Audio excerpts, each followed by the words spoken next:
మహాకుంభమేళా భారతీయ సంస్కృతి, ఆధ్యాత్మికత, విశ్వాసానికి చిహ్నం.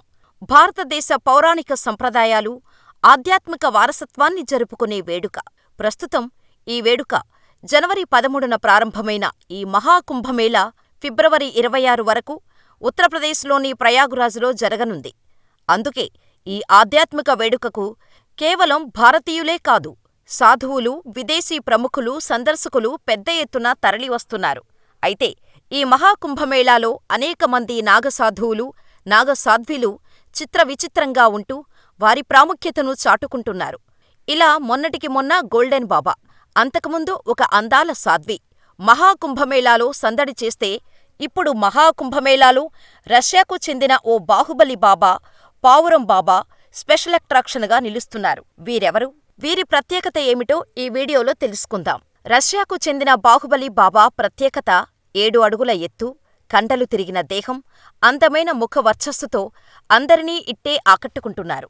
అందుకే అందరూ ఆయన్ని బాహుబలి బాబా అని పిలుస్తున్నారు. ప్రస్తుతం ఈయన సోషల్ మీడియాలో పాపులర్ అయిపోయారు. రష్యాలో ఉపాధ్యాయుడైన ఈయన ప్రపంచంలోని చాలా దేశాల్లో టూరిస్టుగా తిరిగారు. ఈ క్రమంలోనే 30 ఏళ్ల క్రితం భారత పర్యటనకు వచ్చారు.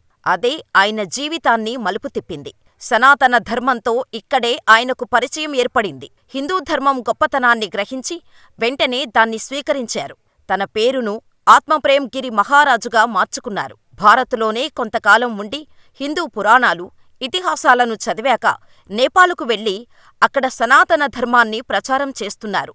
కుంభమేళా, మహాకుంభమేళాలు జరిగినప్పుడల్లా నేపాల్ నుంచి భారత్కు వచ్చి వెళ్తుంటారు. ఈ బాహుబలి బాబా ఇన్స్టాగ్రామ్, ట్విట్టర్ వంటి సోషల్ మీడియా వేదికల్లో ప్రకంపనలు సృష్టిస్తున్నారు. వీటిల్లో ఆసక్తికర ఆధ్యాత్మిక ప్రసంగాలు ఇస్తూ ఉంటారు. ఈ బాహుబలి బాబా ఇన్స్టాగ్రామ్ ప్రొఫైల్లోని ఫోటోలను చూస్తే ఆయనకు వ్యాయామం, యోగా, ధ్యానంపై ఎంతటి ఆసక్తి ఉందో అర్థమైపోతుంది. కండలు తిరిగిన దేహంతో, మెరిసే ముఖంతో ఉన్న ఈ బాబాను చూసినవారు మహాభారతంలోని భీముడు అని, మరికొందరు పరశురాముడు అని పిలుస్తుంటారు. ఇక పావురం బాబా, ఈయన రాజస్థాన్లోని చిత్తోర్గఢ్కు చెందినవారు. ఈయన తలపై గత 9 సంవత్సరాల నుంచి కూర్చుంటోంది. అది ఎప్పుడూ ఆయనను అంటిపెట్టుకునే ఉంటోంది. ఈయన అసలు పేరు జునా.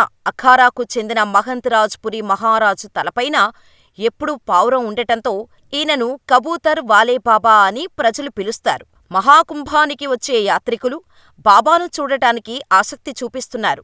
ఈ బాబా తనకు జీవులకు సేవ చేయడమే లక్ష్యమని, ప్రతి జీవిలో దైవం ఉన్నాడని, జీవులకు సేవ చేయడం సర్వోన్నతమైన మతమని, జీవులకు సేవ చేయాలని, ఇది ఒక్కటే తన లక్ష్యమని పావురం వాలే బాబా చెబుతున్నారు. ఈ లోకంలో ఉన్న సమస్త ప్రాణులకు సేవ చేయాలని, ప్రతి జీవిలో శివుడు ఉన్నాడని చెప్పారు. ఆవు, గోరు, నంది 3 సేవలు అత్యంత విశిష్టమైన సేవలు. మిగిలినవన్నీ అబద్ధం. ఏది చేసినా, ఏ తంత్రసాధన చేసినా, గోవులకు సేవ చేసినా అంతే సాధనవుతుందని, తంత్రమంత్రం సాధన చేస్తే ఎటువంటి ఫలితాలు వస్తాయో అదేవిధంగా ఎవరు గోవుకు సేవ చేస్తారో వారికి కూడా అద్భుతమైన ఫలితాలు లభిస్తాయని, జీవులకు సేవ చేయటమే పరమధర్మం. ప్రతి జీవిలో శివుడిని చూస్తూ జీవులకు సేవ చేయమని తెలియచేసేందుకే ఇలా గత 9 ఏళ్లుగా పావురాన్ని తలపై మోస్తున్నట్టు చెప్పుకొచ్చారు పావురం బాబా.